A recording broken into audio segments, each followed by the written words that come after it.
ఒక యజ్ఞం చెయ్యాలి, ఒక యాగం చెయ్యాలి, ఒక పురాణం చదువుకోవాలి, ఒక కావ్యాన్ని వినాలి, గురువుగారి శుశ్రూష చెయ్యాలి, 10 మందికి సేవ చెయ్యాలి, మంచి మాట మాట్లాడాలి, అహంకారాన్ని పరిత్యజించాలి.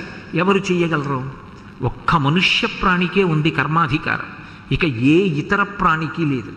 కర్మ చెయ్యగలిగినటువంటి అధికారం ఉన్నవాడు మనుష్యులొక్కడే. 3, బుద్ధిని పరమేశ్వరుడిచ్చింది నరుడికొక్కడికే ఇచ్చాడు. మనస్సు సంకల్ప వికల్ప సంఘాతం. అనేకమైన ఆలోచనలు నెగడలో కర్ర పెట్టి తోస్తే నిప్పు రవ్వలు వచ్చినట్టు వస్తుంటాయి. వచ్చిన వాటిల్లో నువ్వు ఇది చెయ్యి అని మంచి వైపుకు నడిపించి వివేకంతో నిర్ణయం చేసేది బుద్ధి. అటువంటి బుద్ధి సక్రమంగా ఉన్నంతకాలం మనుష్య జన్మ పాడవదు. అందుకే ఏ పూజ చెయ్యండి చిట్ట చివర అడిగేది ఒక్కటే,